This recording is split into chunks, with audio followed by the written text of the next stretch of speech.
it's good to see all of you here today. My name is Bill Whittaker.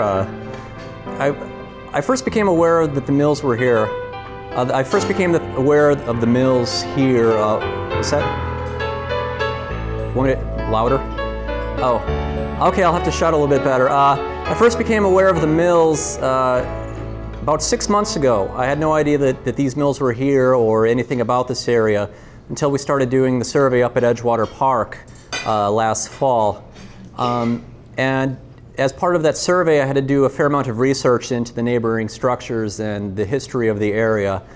And I was really struck with how the mill sort of tied into some of the earlier research that I had done, especially on the early Ohio families that settled this area and were very active in local politics. And it also tied in kind of obliquely with sort of something that's fascinated me for a long time, which is the militant abolitionist John Brown. Well, John Brown, for the record, never came to these mills and never was in these buildings, but he was part of this larger scope of political networks that came from Ohio and established themselves in Iowa. You're sitting in a building which was once a functioning gas-powered electric plant. Before that, it was one of the first hydroelectric plants in the Midwest, certainly the first in Iowa. There was an older one in Minnesota. Parts of the buildings of this structure, the parts of the foundations were part of the old close paper mill, which I hope to go into the basement after the talk and see what the foundations look like. The close paper mills were really a symbol not only of the mechanical and industrial might of early Iowa, but they were also a symbol of some of the most horrific conditions for workers and also for a rather cataclysmic industrial accident in the 1870s. In the parking lot south of here once stood an old oatmeal mill, which was before that was a woolen mill. And south of that, farther on, was an old sawmill and an old planing mill. In the parking lot north of this building, there was an old grist mill, which is actually going to be the focus of a lot of my discussion. While the focus is here is to cover the history of the mills, I'm also going to cover a wider scope of history. The mills were significant in themselves as landmarks in early Iowa industrial endeavors, but they also bore witness to larger issues which shaped the nation as a whole. The earliest Iowa political dynasty was formed by men who built and ran these mills, and the nation's sway against slavery in the Civil War were also shaped in part by the actions of men and women associated with these mills. Like I said, John Brown probably never stepped foot in these mills, but he was known by the men and women who worked here. When these mills when the Civil War was finally over and American industrialization took off, these changes were echoed in the Coralville mill. Hulking, dangerous machinery produced paper, wool, meal, and cloth, and maimed and killed as well. When the age of steam engines ended and the age of electricity began, the mills were again transformed, and at least one of them was converted to produce electricity. As industrial efficiency increased and the electrical plant became obsolete, again, this area reflected the larger scope of industrial change in America, and it sort of became a rather derelict area in the 1960s and 1970s. But however, in the 1970s, when efforts towards urban renewal began, a new interest was taken in this structure, and that eventually led to it being transformed into the Iowa Power and Light Building restaurant. So I've been given a very brief allotment of time to describe a long and complex history, so please bear with me. If you have to leave, I understand completely, because I do tend to digress and get off the subject. I'm planning to talk for about half an hour, but it will probably be longer. I apologize in advance for that. So I'm really going to take it back quite a bit, and to understand how these mills got here, we really have to go back to Robert Lucas, who really was the impetus behind a lot of the families moving to Iowa. And Robert Lucas would have never became famous as a political figure if it had not been for the incompetence of William Hull. William Hull was a Revolutionary War general who was quite renowned. And when the War of 1812, well, I'm sorry, I should back up a little before that. Jefferson appointed William Hull as the territorial governor of Michigan. And as the territorial governor of Michigan, he was responsible for huge swatches of land from the Northwest Territory being removed from Indian control and being taken over by white settlers. During the War of 1812, he became a general in charge of Fort Detroit. He led an invasion into Canada, and there was a fairly small battle near Sandwich in Ontario, in which he completely botched the raid, had to retreat very quickly back to Detroit across the river. The troops, British and Indian troops, led primarily by Tecumseh, started to invade, and Hull eventually surrendered the fort without barely firing a shot. This was considered to be a huge disgrace to the American cause, and he was considered to be just the black sheep of the American military elite. One of his advisors was a young brigadier general named Robert Lucas. Robert Lucas became a general not because he knew anything about the military, but because he was active in doing political recruiting and recruiting for the Army in Ohio. Let's see. Well, after the big debacle, Lucas was brought forth as a witness at his court-martial, and Lucas's diaries were really what was used to convict Hull of incompetence. Hull was actually sentenced to be shot. However, let's see, who was the president? Well, Hull was eventually sentenced to be shot, but he was given a reprieve by the president because of his Revolutionary War heroics. Lucas as a person wasn't especially endearing at this time. He had a very short temper. He spent time in jail for getting into a duel with his brother-in-law. He had at least 2 bastard offspring at this time. And well, I'm going to go into a little digression here about Robert Lucas's illegitimate children. One of them was the name of George Washington Lucas, who later moved to southwest Iowa and later became a state representative. And he, I understand, was the one who proposed that the capital be moved from Iowa City to Des Moines, so we can thank him for that. And his other son was, I love this name, Napoleon Bonaparte Lucas, who eventually settled in St. Louis area. And his son, Napoleon Bonaparte Lucas II, won the Congressional Medal of Honor during the Civil War because he, as I heard the story, he chased down a Confederate officer who was riding on horseback. Lucas chased him down on foot, jumped him and his horse, killed the officer, took a sword, and brought his horse back. And for that, he won the Congressional Medal of Honor. But ironies being ironies, he fell off a railroad trestle on his way home and died. So anyway, Lucas had kind of a mixed past, and I suspect that his duel with his brother-in-law has something to do with this. Histories talk about the duel, but they don't describe the root cause of this duel. But through his journal entries, Lucas was really held up as the model soldier, as sort of cool, calm, and collected, the man who would get things done, in comparison to Hull, who was really portrayed as the buffoon.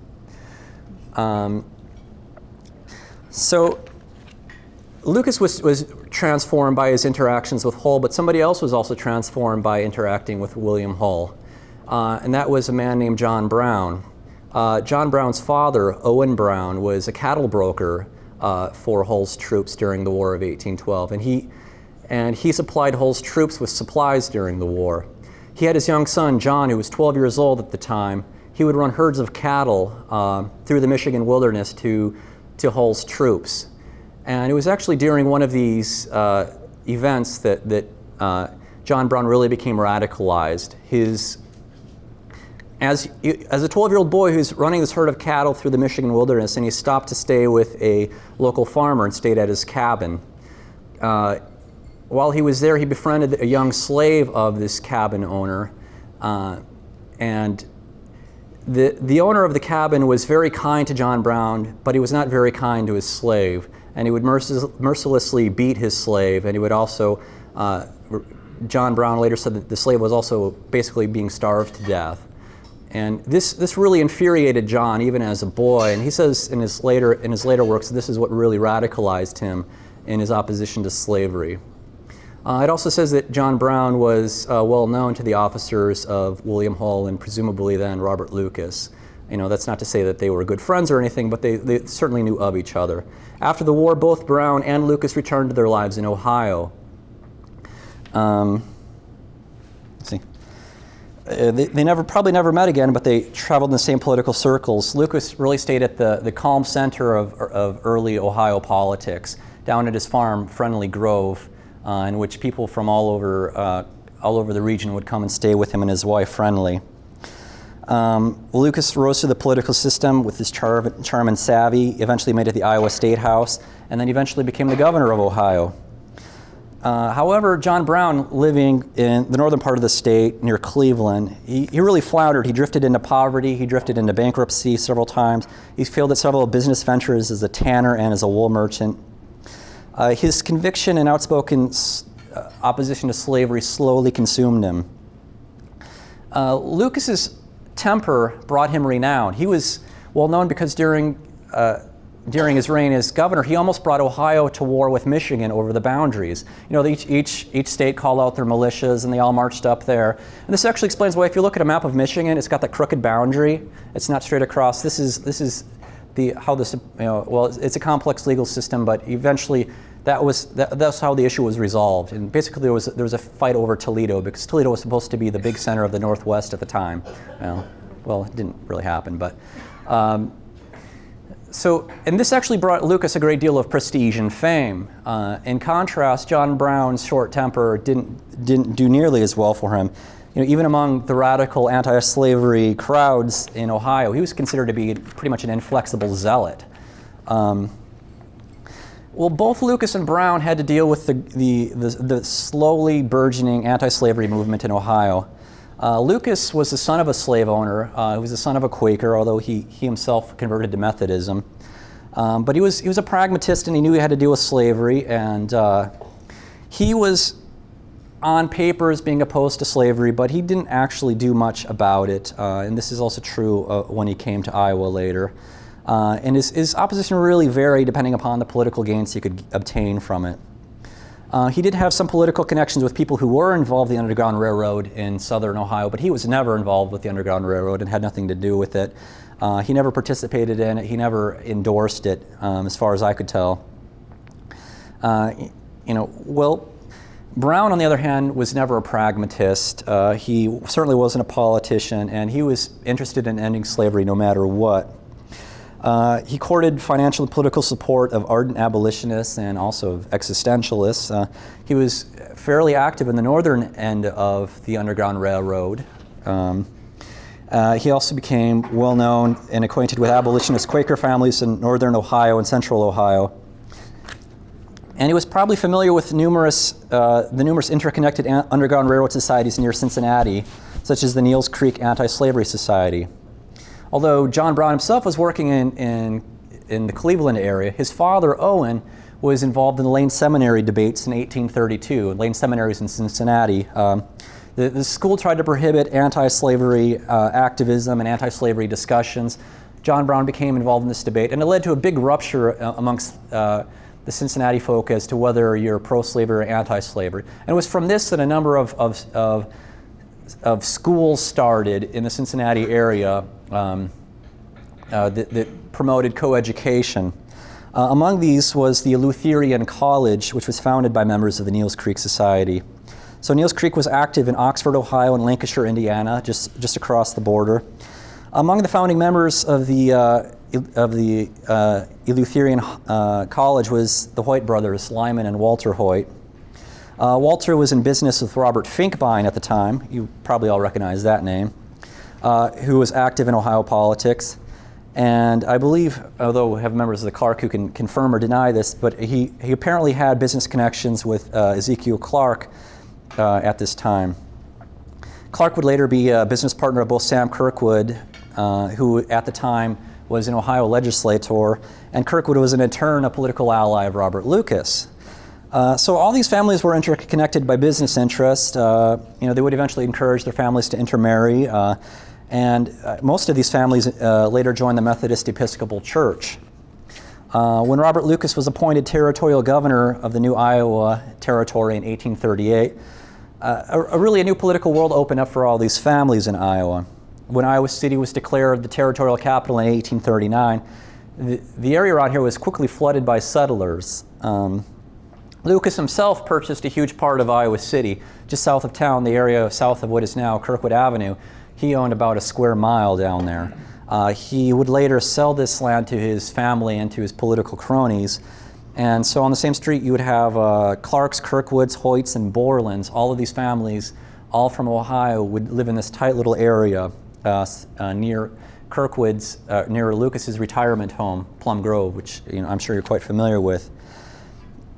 As territorial governor, Lucas' reign was again marked by his very short temper. When a man named William Smith impregnated his daughter Susanna, he used his influence to have Smith committed to an insane asylum. This is really remarkable. This is a guy who himself, fathered 2 children out of wedlock, and he's, getting somebody else, locked up for doing this. It actually ends just terribly. The man eventually commits suicide. It's just a terrible thing. Well, it's not. Well, I won't get into that. And again, just like in Michigan, he almost brings Ohio to the brink of war. And this time it's with the state of Missouri over the southern boundary. This is the infamous Honey War, where, again, a bunch of yahoos from Missouri come up and cut down a bunch of trees that had honey, that had beehives in them that were being used by local Iowans. And this is this is a battle basically over the southern tier of the counties of what is now Iowa. Nobody was killed in this. No real shots were fired. This was settled by the Supreme Court later. During the War of 1812, Lucas had been part of was really humiliated by the surrender to Tecumseh. Sorry. But as territorial governor, he was very quick to use his authority in 1839 to remove the Meskwaki and Sac Indians who were living just south of town here near Napoleon, and just booted them out of town. Lucas had such a dictatorial style as territorial governor that the U.S. Congress and President Martin Van Buren got together and passed laws limiting his power just so that the very fragile government of the Iowa Territory wouldn't collapse under its own weight, because it was splintering into factions because of Lucas. Along this boom time, a group of settlers saw the need for a mill to serve the growing village of Iowa City. The first mill in town was built on Clear Creek in 1839 by the Switzer brothers. Switzers were a large family originally from Maryland. The Switzers were really at the periphery of this Ohio-Iowa political dynasty. Part of their family lived in Cardington, Ohio, close to Mansfield, where the Kirkwoods lived. And short-tail cousins of the Switzers lived in Carrollton, Kentucky, which is 5 miles from Indiana, where the Hoyt family lived.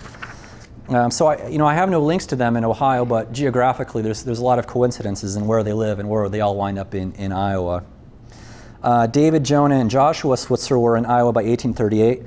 David attempted to start a seminary in Iowa City in 1840, and David and Joshua operated a flour mill on Clear Creek from 1839 until 1842. So the Switzer mill had the distinction of being the first dam, bridge, and mill in Johnson County. But it was very unprofitable, and it very quickly sold. And the equipment from the Switzer mill was what was used later at what I will call the Kirkwood mill, the mill to the north of here. After the mill closed, Josh became a surveyor. David, who was unsuccessful in starting a seminary and unsuccessful in business, decides he's going to try his hand as a gold prospector in 1849, and he heads out west. Actually, it's pretty funny because Switzer's accounts of traveling out west, I was able to locate, and I put them on file at the State Historical Society, and it's kind of comical in just how boring his trip was. You expect with when you're heading out west on a wagon train, you expect like attacks by Indians and coyotes and disease and starvation, kind of like a nice little Donner Party story. But it was really like this big long catalog of committees. There'd be entries in there like, Mrs. Johnson's goat was stolen. We formed a committee headed by, Jebediah Zachary to investigate this. Meeting began at 12:15 p.m. A committee was adjourned at 3:45 p.m. when nobody could determine how the goat was stolen. The committee members were thanked for their hard work in this effort, and it was just like page after page of this. It was very anticlimactic, but also kind of funny. David himself eventually, not surprisingly, didn't find his wealth in the gold rush, and like a lot of us, came back to Iowa City. But you haven't heard the last of the Switzers. So, the purchasers of the grist milling equipment, the Iowa City Manufacturing Company, planned a new dam and mill in what is now Coralville. So as not to interfere with the expected steamboat traffic they felt was sure to come to Iowa City. And this isn't as preposterous as it sounds. When I first heard about steamboats coming to Iowa City, I thought that this was just like a fanciful plan that somebody had, that somebody's grand scheme that never panned out. But it actually happened. There was very intermittent steamboat traffic up the Mississippi in the up the Iowa River through the 1850s. In fact, there was a steamboat yard north of where the Union is in the campus area. But not surprisingly, it had a lot of troubles, especially keeping the channel open year-round. And then, of course, the railroad came, and it didn't come through. So there was some steamboat traffic coming to Iowa City. In fact, there's a steamboat shown chugging up the river in the famous bird's eye view of Iowa City, if you look closely in the lower right-hand corner. Well, the problem with the Iowa City Manufacturing Company is that the Iowa Territory is cash-starved. There's no money. There's lots of people here with lots of ideas and lots of gung-ho effort, but there's no cash around. I mean, this is before the monetary system was nationalized. Local banks would print their own currency. Local banks were started in Iowa City that would print currency on their own. One of my favorite artifacts of the State Historical Society is some of the old script money that they have from Iowa City, and one of them is from the Iowa City First National Bank, I believe, and it shows a little boy riding a pig. I thought this was great, and so the trouble is, you can't get money, you can't get cash to do it, but you have a lot of people with property, and you have a lot of people with muscle to do it. So they really have to establish the mill on barter and on donated goods, and then creating a share system on the basis of this donated goods and equipment. So the capital was $5,000 to build the mill, but almost all of it was raised through pledges of labor, equipment, and commodities, and in turn for shares in this company. So they built right here, a nice large log crib dam, 400 feet long, 10 feet high, built in the summer of 1843. However, there was an unexpected early freeze that year, and the dam was pretty much destroyed. It was repaired that winter, and it was repaired that fall, and on January 1st, 1844, the stone mill was the wooden mill with stone foundations was built and was up for production. So that would have been in the parking lot north of here, is where the mill is located. In the handouts I gave you, there's an 1870 engraving of the mill, and it appears to be oriented northwest to southeast, and there's a large addition on the south side over the river. So that engraving was done a few years after the original mill was built. The mill was extremely popular, and some of the accounts said that people would come as far as Minnesota to have their grain milled here because mills were so hard to find in the mid-1840s. But its financing was quite precarious, and the mill became insolvent in 1845. So its really precarious financial establishment really led to its quick downfall. But the mill as itself was still a valuable property, and it was sold several times before it was purchased in 1848 by a group of investors led by Ezekiel Clark and E.W. Lake. Clark installed new equipment and appears to have built additions to the mill. John Cox, who was the brother of the future governor of Ohio, became a one-quarter investor in the enterprise in the early 1850s. Sam Kirkwood, Clark's brother-in-law, fellow Ohio politician and a lawyer, immigrates to Ohio in 1855 and purchases a one-quarter share of the mill. Kirkwood and his wife live with Clark in Coralville down here. Is that? I don't know much about the house, Margaret. Is that one still standing? No. Okay. Sorry. Soon it was, even though it was the mill was soon known as the Kirkwood Mill, And Clark and Kirkwood together started another of other enterprises, including a store in Iowa City, and they ran a 1,200-acre farm in the area around here. Clark and Kirkwood's general store in Iowa City employed Robert Lucas's son, Edward. Edward later married Clark's sister. Let's see.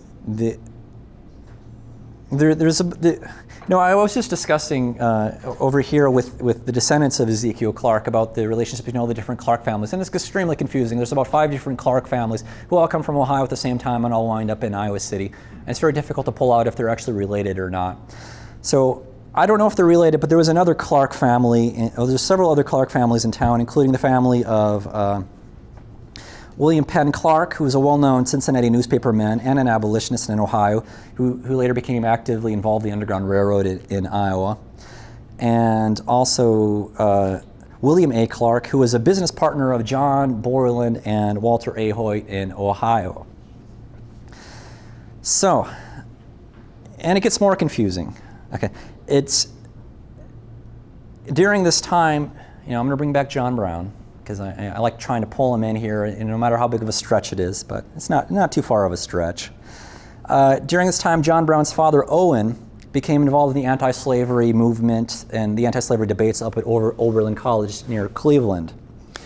At this time, John Cox, the investor here, his brother Jacob D. Cox, was the son-in-law of Oberlin's president, Reverend Charles G. Finney. Cox would later become governor of Ohio. Cox was part of the radical triumvirate and with James Monroe, an old Oberlin friend, and James A. Garfield, which were pretty nice friends to have at the time. Assisted by Cox's friend Governor William Dennison, the three really helped to shape Iowa's pro-war stances prior to the Civil War. Garfield, who would later become president, would later appoint Kirkwood Secretary of the Interior. So there's all these twisted ropes of families and interconnections going on.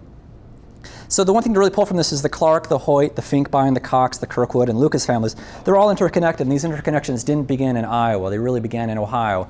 And it's a really tight fist, and it probably even goes farther back than that.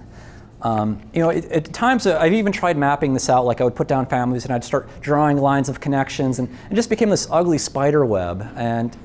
And so you'll just have to take my word on it. It's a pretty tight fit there. John Brown wasn't a part of this tight loop of families. He didn't benefit from any of the social, political, or business opportunities that came from being a part of this clique. Nonetheless, they were aware of him and probably personally familiar with him. Beyond Lucas's and Brown's time together in Hull's Army, Brown and his family were well known in Cincinnati in the abolitionist Underground Railroad community and at Oberlin College. Another connection may be with the migration of Quaker families to Iowa in the 1850s. Among these later immigrants were the Coppock family, a mother and her two sons, Barclay and Edwin. They lived in eastern Ohio, south of Cleveland, and had been involved in the anti-slavery movement there. At the same time, John Brown was active there. And then they moved to Iowa to be part of the small Quaker communities east of Iowa City. These families probably had no direct connection to the Iowa-Ohio political dynasty that I'm describing, but rather they came with the general migration of Ohioans that followed in the wake of this dynasty. In reading John Brown's history, there's conflicting accounts as to how he came into contact with the Coppocks. Edwin briefly lived with Free Staters in Kansas, and he may have met Brown there when Brown was living there briefly with his sons, during the Kansas slave wars. Or they may have met Brown. The Coppocks may have met Brown when Brown was staying at Springdale. Well, regardless of the actual meeting, they're probably familiar with him because of the Quaker connections and the anti-slavery connections in the area. So, to get back to Kirkwood was involved in the formation of the Ohio Republican Party in 1855, and he was also involved in Salmon? That doesn't sound right. It should be Solomon Chase. Nomination and election as governor of Ohio in 1855 to 1856, and he was part of the Free Soil movement, Chase was.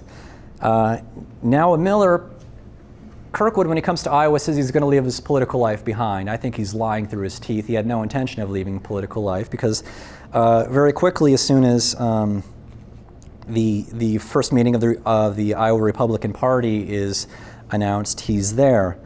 The Republican Party was really flourished after the public outrage of the Kansas-Nebraska Act of 1854, which allows new states to determine whether or not slavery would be permitted by popular vote of its white citizens. This leads to a land rush of both pro and anti-slavery settlers to Kansas. Among them was John Brown, who followed his sons there in 1855 and directed his infamous Pottawatomie Creek attacks in 1856. You know, I know this is dense, and I know there's a lot of stuff that I'm giving to you, but I really want to, to me it's just fascinating to see all these different families and how they're all interact and how things are brought in there. So in February of 1856, Kirkwood was summoned from his mill to go give a talk at at one of the founding meetings of the Iowa Republican Party. Everyone noted that he was covered in flour dust and still wearing his miller's apron, and he gave a very rousing speech. And a lot of people credit Kirkwood's speech and his subsequent work with the Republican Party for the success of the party in Iowa and also in the Midwest. And not surprisingly, that year he was elected to the state legislature. In 1859, he won the nomination to run for governor, and he defeated Augustus C. Dodge during a bitter debate which really focused on the slavery issue. Meanwhile, our good friend John Brown in 1858 is leading raids into Missouri and frees 11 slaves, which are smuggled to freedom through Iowa. One member of the Ohio-Iowa political dynasty who was active in the slavery issue at the times was William Penn Clark, who helped to run guns to the free soilers in Kansas and help freed slaves escape to Canada. Along with Jesse Bowen and J.B. Grinnell of Grinnell College fame, Clark formulated alternative routes into Kansas for free states militias and settlers, and he was quite active in meeting John Brown during this time. Brown and his men often worked out of Petey, Iowa, where he was aided by local Quakers, but he often visited Clark in Iowa City. And Clark would later help John Brown escape from bounty hunters in 1859 in Iowa City. Well, if I can digress again about William Penn Clark, I'm sure some of you are familiar with Clark because he's another guy who's just larger than life. He comes to Iowa. He was a newspaperman in Cincinnati. He was one of the very first outspoken opponents of slavery. He helped form and frame the Iowa Constitution. And he was involved in a real bitter land dispute with another member of the Clark family, or one of the Clark families. Gosh, I don't even remember which Clark it was. Philip Clark. Okay, I'm going to try to, because this feud is kind of interesting. So Philip Clark, just like Switzer, decides to go for the gold rush. And he leaves his farm behind with his wife.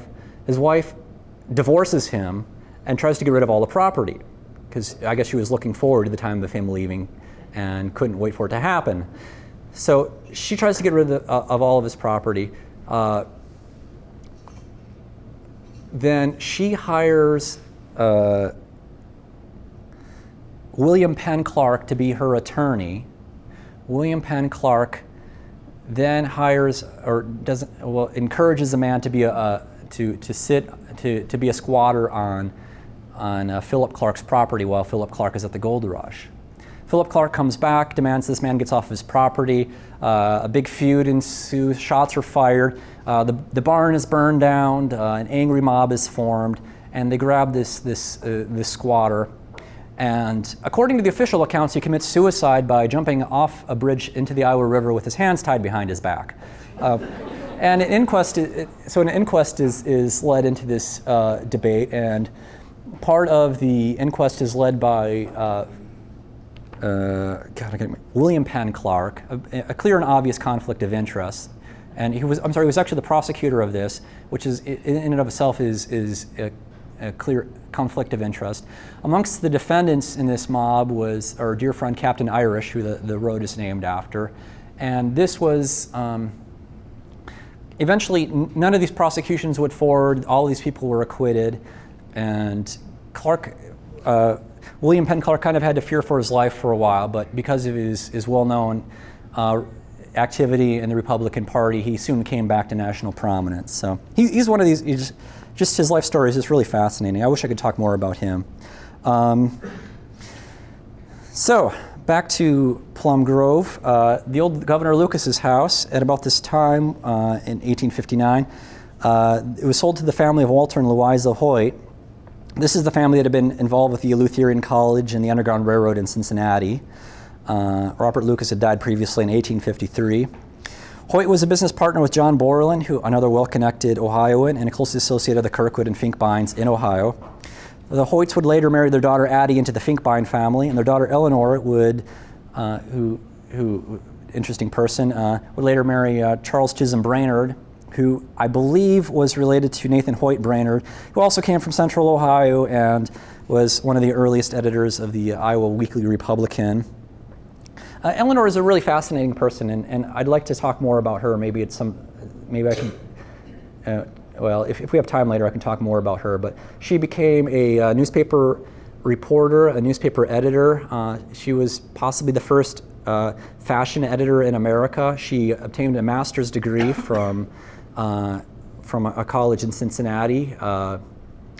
And then she became a popular novelist in Iowa, and I would argue that she was also probably Iowa's first female celebrity. But she, I can talk more about her later.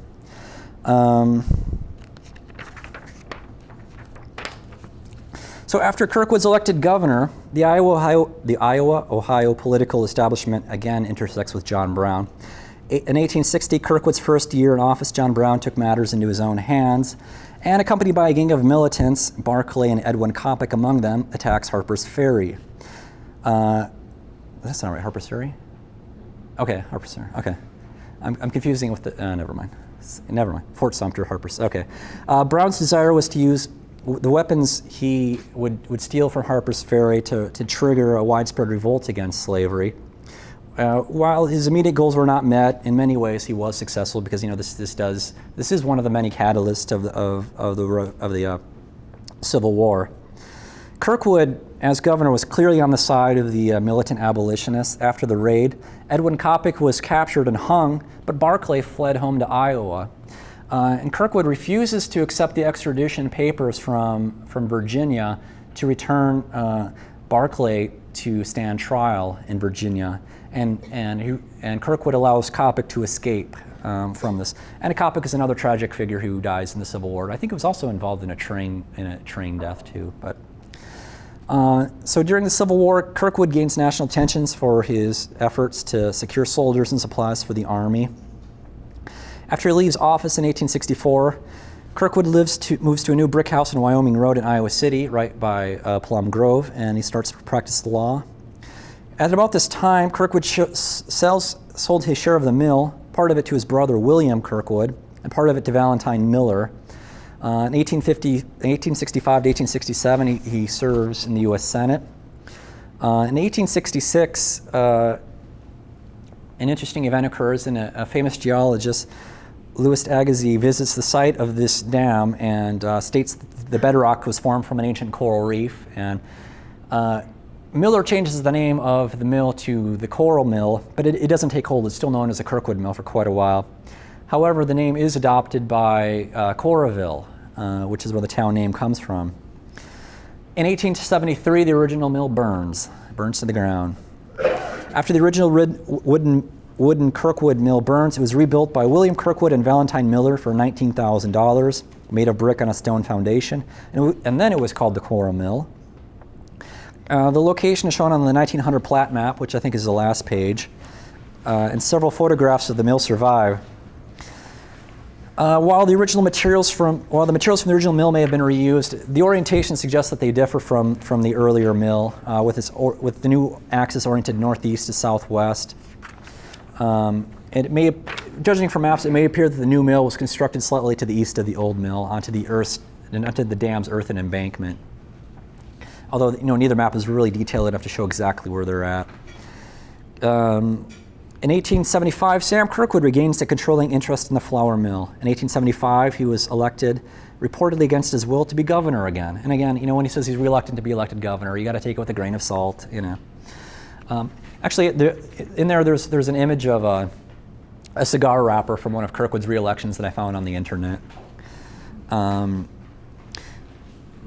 In 1875, the legislature elects him to serve another term as U.S. Senator, which he serves until he's appointed by his old friend James Garfield in 1881 to become Secretary of the Interior. After Garfield's death, Kirkwood returns to Iowa City. Garfield didn't serve very long, and he became president of the Iowa National Bank.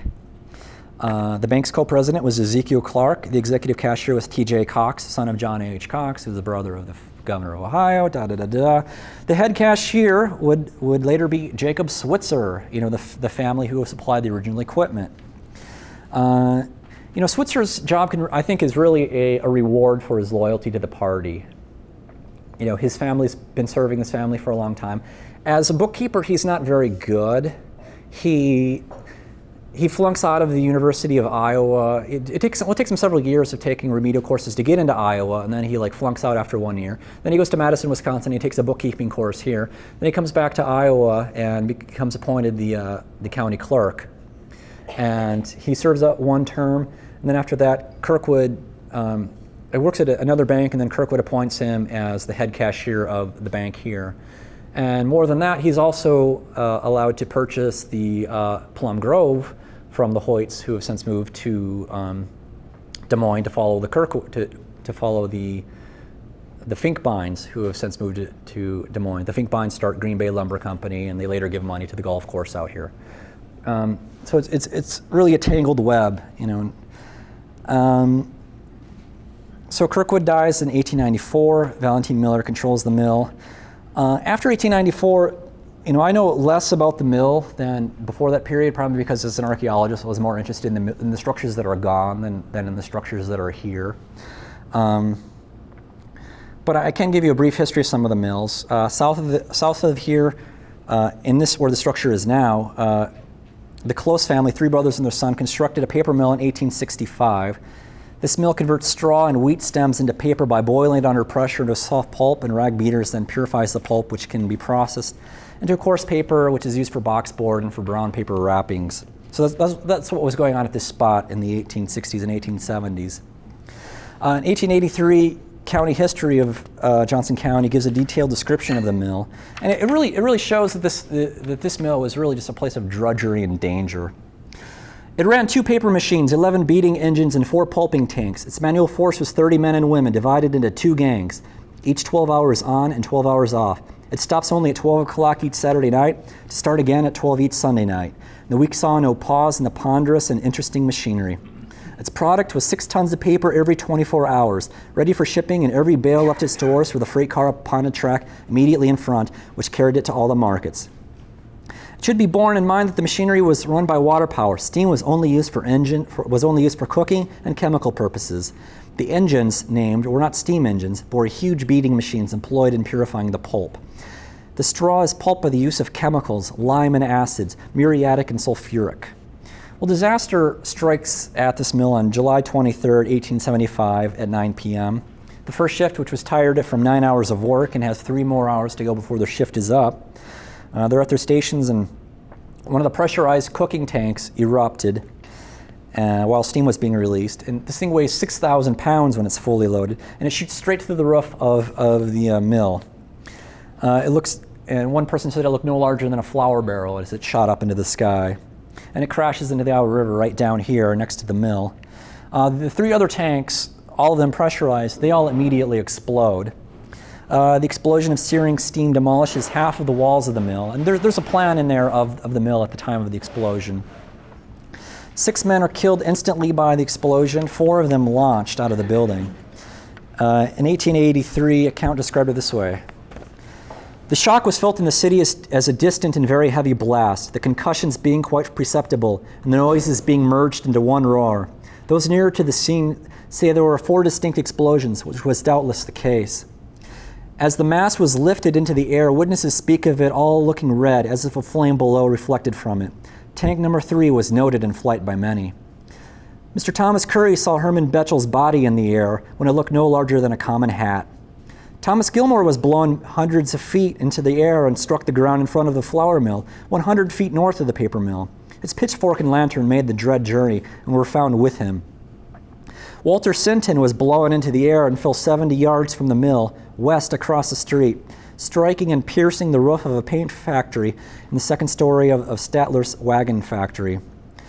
To so great a height did the impetus carry him that in his fall he made a hole in the roof as large as his body, breaking through the shingles, the inch sheathing and snapping two rafters.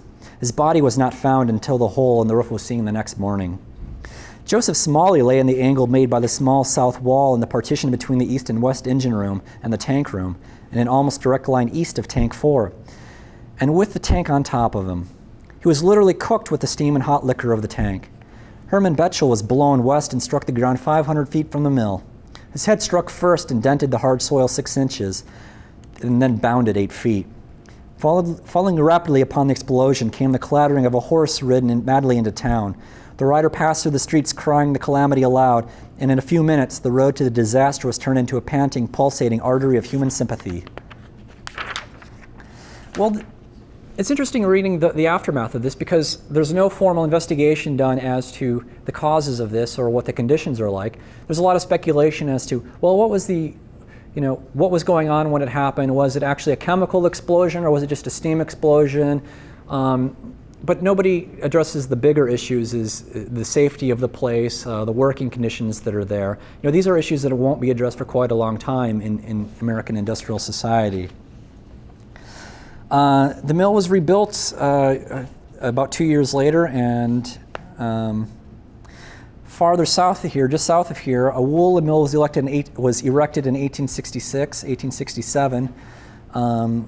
It was a large brick structure, 42 by 143 feet, contained 2 sets of machinery with room for a third.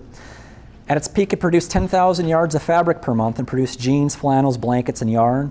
It was unprofitable, and eventually that mill was converted into an oatmeal mill, which was much more of a modest enterprise that only employed 12 people.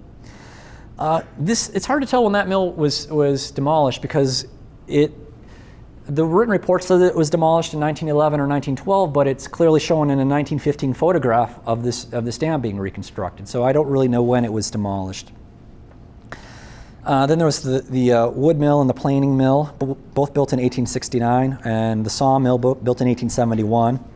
And I don't know much about those mills either when they were located. I do know that when they were excavating the foundation for the Hardys here in Coralville, they found like a thick lens, like 5 or 6 feet thick, full of sawdust in the foundation area, and so that was probably related to to those mills there. So the closed paper mill ceases operation by 1891 when the electric light company takes over this location. The mill apparatus was replaced with a hydroelectric setup, making it was probably the second hydroelectric plant in the Midwest after a plant in Minneapolis. The new plant would have had to have been producing DC power. Those of you who have ever tried to jumpstart a car know it doesn't have a very long range. It wasn't until Tesla's demonstrations at the 1893 World's Fair that AC really became accepted as standard for production. So with the DC production, it would have been, I can't imagine that they wouldn't have been able to light up much of downtown Iowa City. It's just too far away, and with a hydroelectric dam, I couldn't imagine that it would have had much production from here. But on January 3rd, 1899, the closed mill burned. The structure that was here burns and was completely destroyed. And I looked at the old newspapers, and there's no mention at all of it. There's no mention of the mill being destroyed in this fire, which is very curious. In 1902, a new building is constructed, possibly on the foundation of the closed mill. And the history of the power plant is difficult to track. And again, it's because I'm an archaeologist, and these are standing structures. If knock it down, then I'll be interested in it. But the mill. The 1902 structure was used to generate power until at least 1915, when it was depicted in a photograph. The dam was modified in 1915 and 1960. There's lots of photos of that. Irving Weber, who did a very brief history of the mills, indicates that there was a conversion in the mill between 1918 and 1924. I don't know if they were doing coal and they switched to gas, or they were doing gas or they switched to coal, or if it was coal gas or what. The owners of the mill might have a better idea of what the exact sequence of the mills are. In 1930, a portion of the plant was demolished and a new turbine was installed. In 1968, December 31st, the plant ceases operation for good. For a decade, this building stood idle, vacant. Vacant industrial structures were really a common sight in America at this time. But fortunately, the rebirth of Coralville as a manufacturing and commercial area, beginning in the 70s, really allowed for the Iowa River Power Company to open in 1977. So the history of the Coralville Mill Complex really reflects the growth of Iowa. Despite popular images of frontier history, the West was not a land of opportunity for all. It made no promises of real democracy. The political institutions and social limitations of Ohio were really enforced onto Iowa. Those who were at the core of the political system in Ohio were at the core of the political system in Iowa, such as the Lucases, the Kirkwoods, and the Cox families. Farther from the core, a number of families served as the steady lieutenants of this political core, both in Ohio and in Iowa. These include the Hoyts and the Switzer families. They could aspire to join the core through marriage or business relationships like the Hoyts did, or they would at least be taken care of, as were the Switzers. Farther from the core existed people who had roughly common political interests with the core, but didn't directly benefit from its social and political connections. Here's where John Brown is. Here's where the Ohio Quakers are. And just the countless small-time business people of the Midwest. John Brown was born at the fringe of this dynasty. As a boy, he served it during the War of 1812. As a man, he worked at its edges and drew some support from it. However, his marginal status would have never allowed him to obtain any real political power, even if his politics were less radical. Beyond the rise and demise of the Ohio-Iowa political establishment, the mills also witnessed the larger span of Midwestern industrial transformation. From a simple water-powered grist mill, this area developed into a late 19th century industrial center with machines that could produce enormous amounts of material such as paper, cloth, and oats, but also caused enormous suffering and death. The transformation from steam and water to electricity meant the end of the mill complex, and eventually increases in efficiency led to the closing of this plant. Social and economic transformations of the 70s and 80s allowed the site to again be transformed into the restaurant you are sitting in now. The 19th century Ohio-Iowa political dynasty has since been replaced. Its participants are all gone, but the tangible remains of their actions and idea remain with us today. So that's all. Any questions? I don't know. Yeah. What were your four most important sources? Let's see. I have a list of them. It depends on what is the topic. I mean, I drew from a lot of things. There's. What did you use for all the genealogy? For the genealogy, I did a lot of research on the genealogies of these families through my research on Plum Grove. The Hoyt family was difficult to track, but I did get a fair amount of information from them from the Eleutherian College in Ohio. The Clarks, as you can attest, the Clarks are extremely difficult to track because there's so many of them, and they all have the same last name, and they all moved to Ohio at the same time and live in the same area. And they all moved to Iowa at the same time and live in the same area. So who's married to who's just business partners, who is very difficult to track. There's an excellent biography of William Penn Clark that was kind of helpful. There's also the Lucas genealogy has been fairly well traced by some of their descendants. A lot of that's unfiled, State Historical Society. Kirkwood has several biographies published about him. John Brown, that's again, several biographies have been published about him. That's fine. Okay. So all over the place. If Bill doesn't mind, if you're interested in having a copy of, is it all right if they, Sure. if they want one, just let me know and we'll make you a copy and give it to you. He does have all the references. I changed a little bit in talking about the Clark family, so disregard a lot of the Clark information. That's part of the problem of not being a full-time historian is that you really have to grab what you can as quickly as you can, but there's also a certain amount of liberty in not being a professional historian, is that you're allowed to explore these things and go and follow them wherever they take you, and yeah. You mentioned the mill, and you also mentioned wheat roots or something. So I'm sorry? Did they raise wheat in this area? Is that what they brought to the mill? That's just what the history of the mill says. It was wheat straw and probably oat straw, and that sort of. Before corn took over. The same time as. Yeah, I don't know much about the history of what crops are grown. I'm sorry. No. Wheat was very heavily grown here in early periods. Is that because of the weather change that we moved further west? I honestly don't know. It's a different wheat out west. It came with the Germans from Russia that could grow in dry lands. These are the grants to feed them. I know Iowa seems to follow a settlement pattern that was well documented in Illinois, which is where the first settlers move into the river valleys because the 1830s and 1840s theories on agriculture were that this is the land that's the most fertile. But as it turns out, the upland prairies, when you get a good steel plow, is much more fertile and much more productive. So you see a shift. The early settlers are in the river valleys, but then boom, everybody expands out into the uplands when they learn, hey, corn grows up here really good, you know. So. Well, it was a combination of two things. It was partly, the early theory was that if it grew trees, it would grow crops. And so they planted where the trees were, they take out some of the trees and grow. The other thing that was essential, though, was the steel plow, the John Deere plow that allowed them to break the prairies, which up to that point they were unable to do. I'd also heard recently an interesting hypothesis that the ideas of mid-19th century health really dictated what was considered to be a salubrious place to live and what was unsalubrious. And there's very, very descriptive of, you know, like how close you should be to water, how many trees you should have around you, and there was like sort of mental formulas that people would use in picking a spot to live. So that probably played a little bit into it too. Any other questions? Thank you.